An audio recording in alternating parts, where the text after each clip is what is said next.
Now, I'm a big fan of Johnny Marr, but I must say I could not tell at all which track he is playing on. So, can you tell me which track he's on?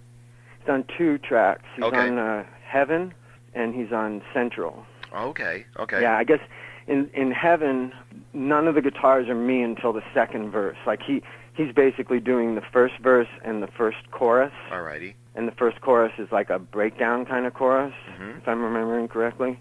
He basically does the first verse and the first chorus, and I do the second verse and the second chorus, and the rest of it's all me.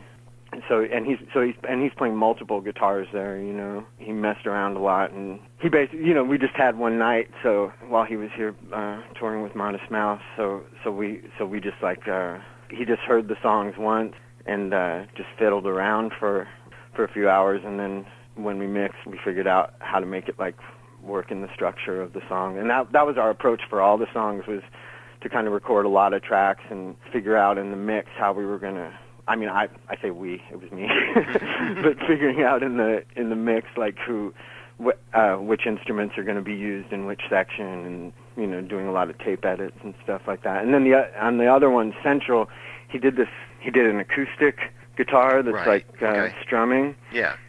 And wait! Did I say Heaven? I meant Enough of Me. Okay. Yeah. Enough of Me is the one where he plays on the first verse and the first chorus. He played on Heaven, but we didn't use it. Maybe you should print that. but Enough of Me, he's on the first verse and first chorus, and on Central, he plays acoustic rhythm guitar, and he did this really neat harmonic thing, a really interesting hand technique and it has some echo on it and stuff.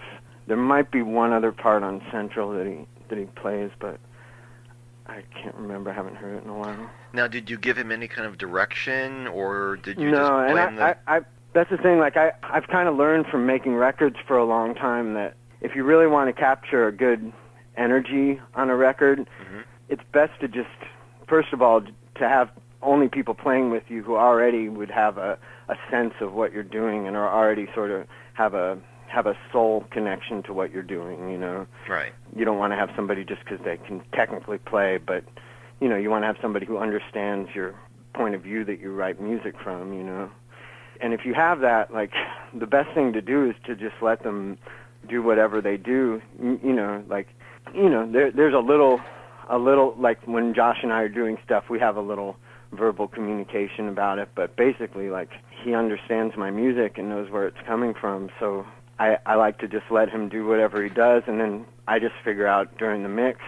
It's so easy in the mix. Sometimes when people are too quick to sort of judge something, like, oh, that doesn't work right for this section, or that's taking over too much. Like, they're not using their heads and thinking ahead with how much you can do when you're mixing. You know, like with EQ and effects and treatments and stuff.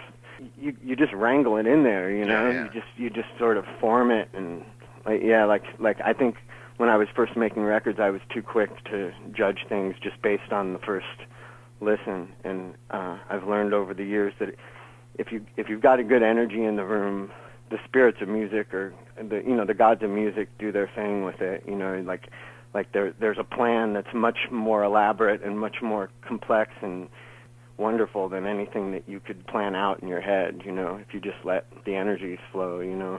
Now, so I didn't say anything to Johnny. I was just like watching him come up with stuff was really educational, you know, because I've learned so much from his playing to see that he wasn't, because I come at playing from a real, the theoretical symbols for things are real prominent in my mind all the time when I make music.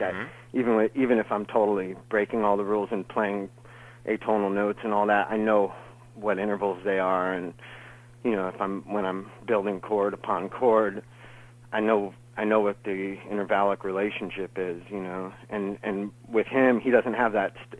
I think he just learned to play music from doing it and from playing along with old records and stuff. And so to see the way that in his own mind he's created his own mental symbols for the same things that I use the theoretical symbols for, but you know, in so many ways I learned how to use things like 13ths and 11ths and 9ths in a musical context from studying his playing, because he has really complex chord progressions in like Smith songs and stuff like that. And to find out that he's always been just sort of going by his instinct and going by his own mental pictures and stuff, it was really neat to watch it just fall into place, you know.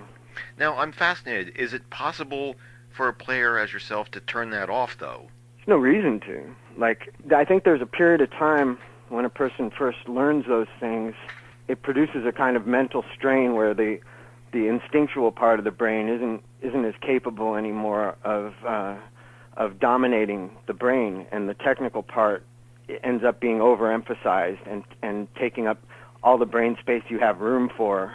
You use up all the brain power you have available to compensate all these technical relationships and things like that. But once it becomes the same thing as talking or something, you know, once it becomes the same thing as, you know, what the word man means, and it's not a strain to think of a man and to have the word man in your head. You know, there's just eventually they just become one thing. The symbol of the thing and the thing itself just become one thing. The word major third and the sound of it and the look of it on guitar just all become one thing in your brain, you know. You might be using a bunch of different guitars on the album, but if I had to pick a predominant sound, it does sound like a Strat mostly. Yeah, that's on this all record. I'm using. I don't think I played any other guitars. It's hard to remember. I might have used an SG on the solo of Central, but I think I might have just made the Strat sound like an SG with an English muffin electro-harmonics effect. I basically used all the same gear that I use in the Chili Peppers, you know, just the Marshall Major and Jubilee and my 62 Strat and my 57 Strat. There's so many cool sounds on this record, but if I had to pick one, it's the solo in the song Enough of Me. I think that's my favorite one, too. There you go. What kind of overdrive are you using on that? Yeah, I think that's an English muffin, and I didn't play that through the Marshalls. I played it through a Fender Bassman. Okay. Because I wanted to get real low frequencies. Yeah. And wanted to be standing next to the amp and not be too far away from the control room. So that was that. Yeah, when I was on tour, just messing around in my hotel room, I started to think of that style of playing.